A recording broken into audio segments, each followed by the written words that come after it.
Hello नमस्कार मैत्रिणींनो, मी सोनाली आजच्या एका छानशा व्हिडिओमध्ये तुम्हा सर्वांचं पुन्हा एकदा मनापासून स्वागत करते। तर मैत्रिणींनो, आज आपण 42 मापाच्या कटोरी ब्लाऊजचं संपूर्ण शिलाई स्टिचिंग बघणार आहोत। सो व्हिडिओ शेवटपर्यंत बघा, जेणेकरून मध्ये दिलेल्या टिप्स ज्या आहेत त्या तुम्हाला कामी येतील। तर याचा कटिंगचा व्हिडिओ मी ऑलरेडी शेअर केलेला आहे, जो तुम्ही पाहिला असेल। ज्यांनी नसेल पाहिला त्यांना एकाच वेळेस 4 ब्लाऊजचं कटिंग जे केलेलं आहे त्यामध्येच या मापाचं कटिंग मी शेअर केलेलं आहे। सो याचं फॅब्रिक कटिंग करून घेतलेलं आहे। आता आपण स्टिचिंगला घेऊयात। तर सर्वात अगोदर मी इथे योकपट्टी जी आहे ती स्टिच करते। तर योकपट्टी स्टिच करताना तुम्हाला माहिती आहे अस्तरच्या ब्लाऊजला स्टिच कशी करतो आपण, सरळ भागावरती अस्तरची योकपट्टी ठेवायची आणि त्याचा बॉटम दोन्हीचे हे जोडून घ्यायचे। आता फास्टमध्ये तुम्हाला जेव्हा काम करायचं असतं, म्हणजे स्पीड वाढवायचं असतं तुम्हाला तुमच्या ब्लाऊजचा, तर अशा वेळेस तुम्ही बॅक टू बॅक काम करायचं। म्हणजे आता समजा योकपट्टी तयार करताय तर दोरा कट न करता फटाफट तुम्ही त्याच्या मागेच लगेचच दुसरी योकपट्टी जोडून तुमच्या डोक्यामध्ये फिक्स पाहिजे की तुम्हाला करायचं आहे काय। तर जसं की माझ्या डोक्यात आता फिक्स आहे की मला योकपट्टी आधी फिनिशिंग करून घ्यायची। सो मी काय केलं, बॉटम दोन्हीचे एकाच वेळेस जोडले। त्यानंतर आपण ओपन करून त्यावरती दाबटीप देतो, तर टीप सुद्धा एकाच वेळेस दिली, कारण तुम्ही एक सिंगल योकपट्टी करत बसला तर त्यामध्ये खूप वेळ जातो। सो अशा पद्धतीने केलं तर एकाच वेळेस त्याचं एक्स्ट्रा फॅब्रिक आपल्याला कट करता येतं। तर बघा, मी इथे दाबटीप दिली आणि पूर्ण योकपट्टी अस्तरची मेन फॅब्रिकला जोडून घेतली आहे आणि एक्स्ट्राचं फॅब्रिक सुद्धा मी कट केलं, म्हणजे याच्यामध्ये फार वेळ जात नाही।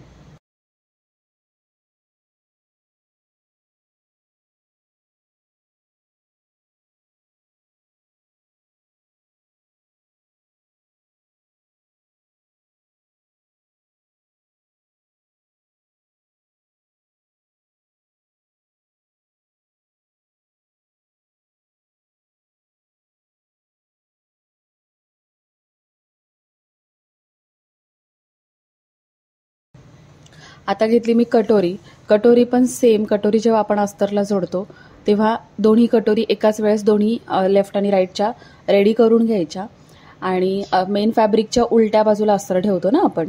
सो मी बघा बॅक टू बॅक लगेचच दुसरं पण मी कटोरी तयार केली आणि आता जो कट करताना दोन्हींचे एकाच वेळेस मेन फॅब्रिक एक्स्ट्रा भाग जो राहिलेला असतो अस्तरच्या बाहेरचा तो लगेचच कट करून घेतला।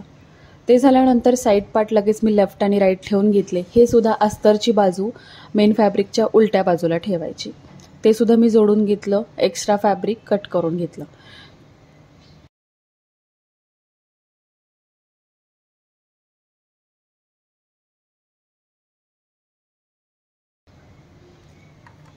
आता आपले फ्रंट पार्टचे तिन्ही पार्ट्स रेडी झालेले आहेत। आता कटोरीला सगळ्यात अगोदर टक्स घ्यायचा, देन कटोरी साईड पार्टला जोडायची। तर टक्स जो आहे रुंदी 1.5 इंच आणि उंची मी 2.25 इंच घेते, कारण मोठी साईज आहे आणि मोठ्या साईजमध्ये उंचीसुद्धा जास्त आहे, कारण योकपट्टी आपण कमी घेतलेली आहे।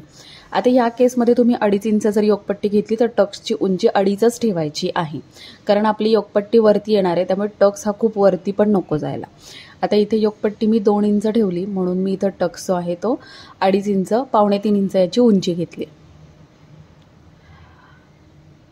तर दोन्ही कटोरीला मी टक्स टाकून घेतलेत। आता साईड पार्ट लगेचच जोडून घ्यायचे, लेफ्ट आणि राईट व्यवस्थित ठेवायचा।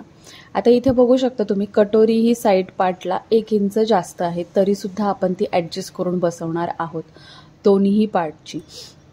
तर कटोरी ही लूज सोडत तुम्हाला स्टिच करायची आहे, अजिबात ताणायची नाही। ताणली तर तुमचे 1 इंचापेक्षा जास्त एक्स्ट्रा होऊ शकते। सो ताणायची नाही, जेवढी लूज सोडाल तेवढा ब्लाऊज फिटिंगला छान बसतो आणि मुंढ्यामध्ये ताणला जात नाही, ही गोष्ट सगळ्यात महत्त्वाची आहे। तर दुसऱ्यासुद्धा बाजूला बघा मी कटोरी जोडून घेते, ती सुद्धा 1 इंच एक्स्ट्रा आहे, तरी पण ही आपली परफेक्टच बसलेली आहे।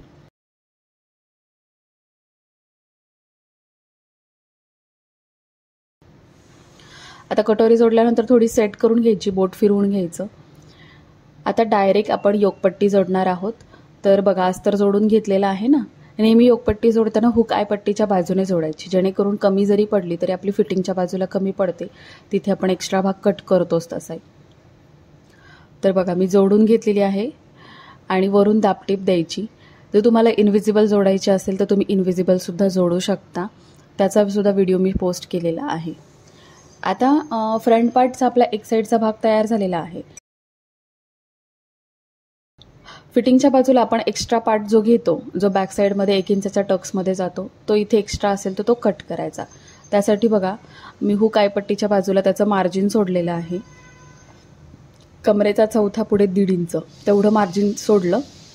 उरलेला एक्स्ट्रा भाग जो आहे तो मार्क केला आणि छातीला लाईन आखून घेतली आणि तो कट केला आहे. आणि छातीचा भागसुद्धा बघू शकता, बरोबर 10.5 प्लस 1.5 आणि प्लस हुक आयपट्टीच्या बाजूला 1/2 इंच शिलाई मार्जिन एकदम परफेक्ट आलेला आहे. सेम त्याच पद्धतीने मी दुसऱ्या बाजूला सुद्धा योकपट्टी जोडून घेते आणि वरून दाबटीप द्यायची. आणि इकडे सुद्धा आपल्याला एक्स्ट्रा जो भाग आहे फिटिंगच्या बाजूचा तो कट करायचा आहे. आणि इथे सुद्धा तुम्ही चेक करू शकता की बाबा आपलं चेस्ट बरोबर आली की नाही, कमी जास्त झाली आहे का. आता इकडे सुद्धा हुक आयपट्टीच्या बाजूला जर एक्स्ट्रा योकपट्टी झाली तर तुम्ही ती सुद्धा कट करू शकता. तर बघा ह्या साईडला पण मी एक्स्ट्रा झालं होतं ते मी कट करून घेतलं. यामध्ये सुद्धा तुमच्या ब्लाऊजला फिटिंगला प्रॉब्लेम येऊ शकतो हा पार्ट कट नाही केला, जर तुम्ही माझ्या पद्धतीने कटिंग करत असाल तर. सो फायनली दोन्ही फ्रंट पार्ट आपले तयार झालेले आहेत. आता मी घेते स्लीव्ज. तर स्लीव्ज बनवताना आता तुम्ही कटिंगचा जर पार्ट पाहिला असेल तर कटिंगच्या पार्टमध्ये मला अस्तर कमी पडलं होतं, कारण मी डायरेक्ट फॅब्रिकवरती कटिंग केलं होतं. सो मला पडलेलं जे कमी पडलेलं अस्तर होतं ते मी अगोदर इथं व्यवस्थित जॉईंट देऊन घेतला आणि बाही व्यवस्थित दुसऱ्या बाहीशी मॅच करून पाहिली.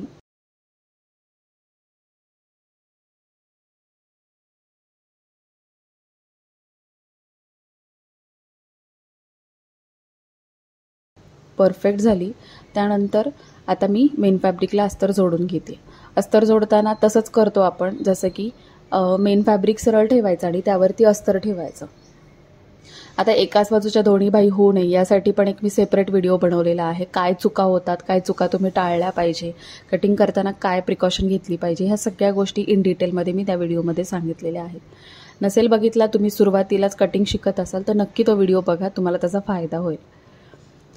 आता दोन्ही स्लीव्ज मी बॅक टू बॅक स्टिच करून घेतलेले आहेत. सेम तसंच मी दाबटीप देताना सुद्धा एकाच वेळेस मी दोन्ही स्लीव्ज करते. त्यानंतर साईड पार्ट आपल्याला पूर्णपणे जोडून घ्यायचे आहेत. आता ह्या स्लीव्जमध्ये आपल्याला काय झालं आहे, स्लीव्ज थोडी कमी पडलेली आहे, मे बी जॉईंटमध्ये वगैरे थोडीशी कमी पडली आहे. सो स्लीव्ज कमी जरी पडली तरी फिटिंग कसं परफेक्ट करू शकतो आपण ते ॲट द एंड व्हिडिओला मी सांगितलेलं आहे. सो शेवटपर्यंत बघा. एक्स्ट्रा फॅब्रिक जे स्लीव्जचं आहे ते मी कट करून घेतलं आणि आपल्या दोन्ही लेफ्ट आणि राईट स्लीव्ज तयार झालेल्या आहेत. आता पुढे घेतलेला आहे मी back part. So back part cutting करताना आता तुम्ही आधी ठरवायचं आहे की तुम्हाला आधी फिनिशिंग द्यायचं आहे गळ्याला की अगोदर तुम्हाला शोल्डर जोडून घ्यायचे. तर मी इथे अगोदर फिनिशिंग देते गळ्याला. त्यासाठी मी काय केलं, पंचकोणी जो आकार मी मार्क केला होता तो कट करून घेतला आणि मेन फॅब्रिक मी सरळ ठेवलं, त्यावरती अस्तर ठेवलं आणि आता हा जो पंचकोणी आकार आहे तो मी स्टिच करून घेते. सो त्यासाठी मी इथे टाचण्या लावून घेतल्या आणि आकाराच्या बरोबर कडेकडेने 1/2 इंच शिलाई मार्जिन कव्हर करून पंचकोणी आकारात आपण हा स्टिच करून घेतोय. आता जिथे जिथे कॉर्नर आहे तिथे तिथे दाब उचलून आपण स्टिच फिरवून घेतोय, शिलाई फिरवून घेतो. आता मधलं जे मेन फॅब्रिकचा जो गळ्याचा भाग आहे तो पण मी कट केला. व्यवस्थित गळ्याला नॉचेस दिलेले आहेत आणि आता हे उलटवून घ्यायचं. उलटवताना बघा अशा पद्धतीने दाबटीप द्यायची जेणेकरून फिनिशिंग खूप छान येतं ब्लाऊजला. आणि एक एक्स्ट्रा टीप पडल्यामुळे तुमचा नेक जो आहे तो खूप सिक्युअर होऊन जातो.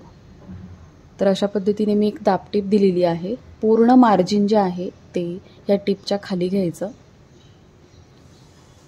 नेकला फिनिशिंग देऊन झाली, पण मी अजून अस्तर उलटवलेलं नाही आहे, कारण आपल्याला लगेचच इथे बॉटमला पण फिनिशिंग द्यायची. तुम्हाला हवं तर तुम्ही कमरपट्टी जोडू शकता, पण मी इथे लगेचच अस्तर मी आहे तसंच ठेवलं आणि 1/2 इंच बॉटमला भाग कव्हर करून घेतला.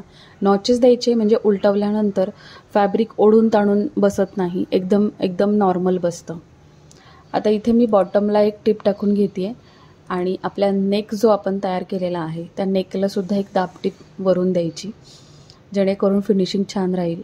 आता तुम्हाला हवं तर तुम्ही यावरती लेससुद्धा जोडू शकता. आता कस्टमर वयस्कर आहे आणि त्यांना लेस नको होती, सो त्यामुळे मी लेस नाही लावलेली.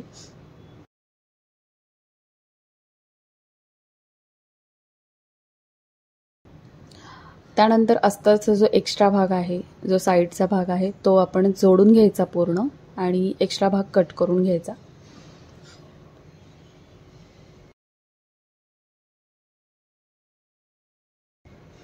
हे झाल्यानंतर आता आपला बॅकला आला टक्स. तर आता डायरेक्टली टक्स टाकायचा. तर टक्स टाकताना काय करायचं, ब्लाऊज हा मध्यात पूर्ण फोल्ड करून घ्यायचा. फोल्ड केल्यानंतर शिलाई मार्जिन सोडून परत एकदा तो शिलाई मार्जिनपर्यंत फोल्ड करायचा आणि अशा पद्धतीने मार्किंग करायचं. म्हणजे बऱ्याच जणांना टक्स कुठे आणि कसे घ्यायचे हे कळत नाही. तर दोन्ही बाजूला तसे मार्किंग करून घ्यायचं आणि आपण 1 इंच एक्स्ट्रा टक्स घेतलेला आहे. सो दोन्ही बाजूला अर्धा इंचाचं मार्जिन कवर करून टक्स टाकायचा. आता ब्लाऊजची उंची 14 आहे, त्यामुळे मी तयार टक्स जो आहे तो 4.5 इंचावर घेतलेला आहे. हा झाला आता बॅक पार्ट. आता आपण फ्रंट साईडला पूर्ण फिनिशिंग देणार आहोत. त्यानंतर इनविजिबल शोल्डर जोडणार आहोत. तर हुक आय पट्टी तयार करून घ्यायची. हुक आय पट्टी कशी तयार करायची याचा सुद्धा सेपरेट व्हिडिओ आहे. पूर्ण स्टिचिंगच्या व्हिडिओमध्ये इतकं सारं एक्सप्लेन करणं जमत नाही, कारण व्हिडिओ खूप मोठा होतो. सो मी काही वेगवेगळ्या याचे व्हिडिओज बनवलेले आहेत, जे छोटे छोटे पॉईंट्स आहेत बट खूप इम्पॉर्टंट आहेत. तर त्याचे सेपरेट व्हिडिओ आहेत, जसे की पायपिंग कशी करायची, हुक आणि आयपट्टी कशी करायची, योगपट्टी परफेक्टली कशी जोडायची, कटोरी कशी एक्स्ट्रा कट करायची, हे सगळे व्हिडिओज मी पोस्ट केलेले आहेत. तुम्ही बघितले नसतील तर प्लेलिस्टमध्ये एक वेगळं फोल्डर आहे, ज्यामध्ये तुम्ही नक्की चेक करू शकता. हुक आय पट्टी जोडून झालेली आहे. नेक चेक करायचा की आपण घेतलाय तेवढाच नेक आलेला आहे का, नाहीतर मग थोडं हुक आणि आय पट्टी कमी जास्त होत असेल तर ते थोडंफार एक्स्ट्रा कटिंग करून ते ॲडजस्ट करून घ्यायचं. झालेलं आहे एकदम परफेक्टली.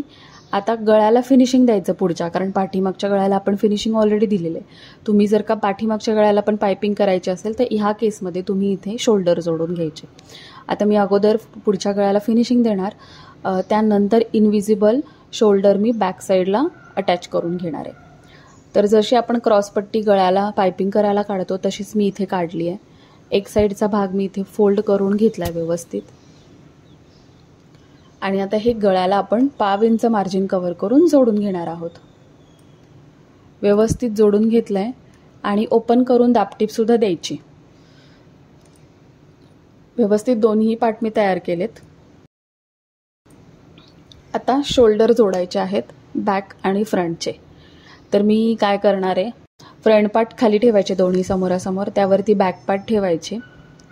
सरळ बाजू सरळवरती आली पाहिजे आणि जी काही आपण एक्स्ट्रा पट्टी पुढच्या गळ्याला जोडलेली आहे त्याच्या पुढे आपण बॅक पार्ट ठेवून ती पट्टी आहे ना शोल्डरवरती दुमडून घ्यायची. म्हणजे तुमचं ओपन केल्यानंतर सुंदर असं फिनिशिंग तयार होईल.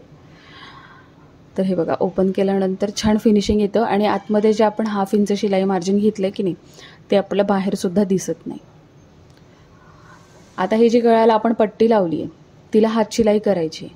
पण काय करायचं, अगोदर ह्याला टिप टाकून घ्यायची, म्हणजे हात शिलाई करताना आपला जास्त वेळ जात नाही. तर मी 5 नंबरची टिप टाकून घेतली इथं मोठ्या साईजची, जेणेकरून जेव्हा आपण हात शिलाई करणार फटाफट आपलं काम होऊन जातं.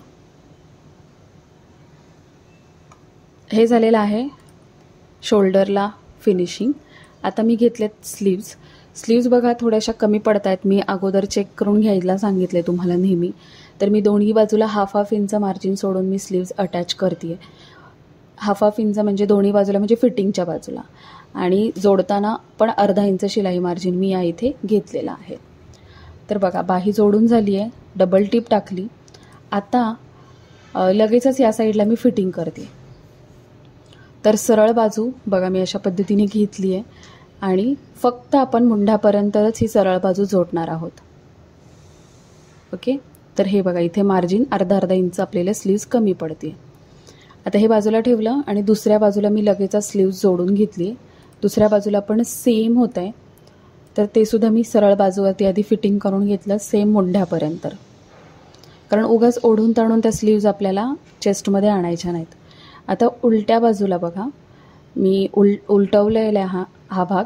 आता इकडे पण आपण मुंढ्यापर्यंतच एक टिप टाकून घेतली. आता याच्या आतमध्ये जी टिप टाकणार आहे त्यामध्ये आपण स्लीव्जचा भाग अटॅच करतोय. बघू शकता इथे बघा मी स्लीव्जचा भाग इथे अटॅच केला दुसऱ्या टिपला आतल्या. त्यानंतर आता आपण फिटिंग टाकणार आहोत. तर आता स्लीव्जला मी दंडघेराची फिटिंग जी काही आहे ती मार्क करते. त्यानंतर मुंढ्याच्या आतमध्ये 1.25 इंचावर मार्क करते आणि कमरेला आपलं जेवढी कमर आहे त्याचा चौथा भाग. तर असे 3 पॉईंट घेतल्यानंतर हे सरळ सरळ आपल्याला टिप टाकून घ्यायचे. तरीसुद्धा तुम्ही बघू शकता आतमध्ये 3 टीप एक्स्ट्रा राहतात आपली जरी बाही कमी पडली तरी. म्हणजे अशा पद्धतीने तुम्ही नक्की करू शकता जर तुम्हाला इन केस बाही कमी पडली तर. होऊ शकतं असं, म्हणजे इतकी मी परफेक्ट स्टिचिंग करते तरी कधी कधी काय होतं की जेव्हा आपल्याला बाही कमी पडते किंवा आपण इस्त्री केल्यानंतर फॅब्रिक अस्तर जे आहे ते नंतर इस्त्री केल्यानंतर ते अकसतं, अशा बऱ्याचशा गोष्टी होतात. सो इथे बघा दोन्ही भागाला सेम बाही कमी पडली, असं नाही एकाच बाजूला. तर इथे पण बघा मी आतल्या बाजूच्या दुसऱ्या टिपला मी स्लीव्ज जोडून घेतलेले आहेत आणि आता त्याच्या आतमध्ये मी फिटिंग टाकत आहे. जे काही दंडघेराचं फिटिंग आहे ते पण आणि कमरेचं पण. आता ही फिटिंगची लाईन मी आता इथे स्टिच केली. आता त्याच्या आतमध्ये अजून एक फिटिंगची लाईन राहते. सो फायनली हा ब्लाऊज आपला डन झालेला आहे. तर इथे पण मी चेस्ट चेक केली, बरोबर 10.5 आलेली आहे. आता शेवटी आपल्याला कमर चेक करायची, प्लस मायनस असेल तर ते ॲडजस्ट करायचं. तर 1/2 इंचाचा फरक पडला तर कुठल्या तरी एका बाजूला मी 1/2 इंच फिटिंग ॲडजस्ट करून घेतली. सो फायनली हा झाला आपला ब्लाऊज. सो तुमच्या काही गोष्टी अजून नवीन काहीतरी गोष्टी लक्षात आल्या असतील तर बघा, इथे जरी स्लीव्ज कमी पडली तरी फिटिंगच्या भागाला म्हणजे बाहेरच्या बाजूला जर तुम्ही फिनिशिंग चेक करता तर कुठेही स्लीव्ज कमी जास्त झालेली नाही आहे मुंढ्यामध्ये किंवा काही नाही. जे काय आपलं कटिंग आपण प्रॉपरली केलेलं आहे त्याच पद्धतीने आपला हा ब्लाऊज पूर्ण तयार झालेला आहे आणि कस्टमरला कुठेही लक्षात येणार नाही की काहीतरी मिस्टेक झालेली आहे, ती आपण आपली ॲडजस्ट करून घेतलेली आहे. सो कसा झाला आहे ब्लाऊज मला नक्की कमेंट करून सांगा. आवडला असेल तर व्हिडिओला लाईक करा, चॅनलवर नवीन असेल तर चॅनलला सबस्क्राईब करा आणि व्हिडिओला लाईक करायला बिलकुल विसरायचं नाही. चला मग पुढच्या अशा छानशा व्हिडिओसोबत आपण पुन्हा भेटणार आहोत.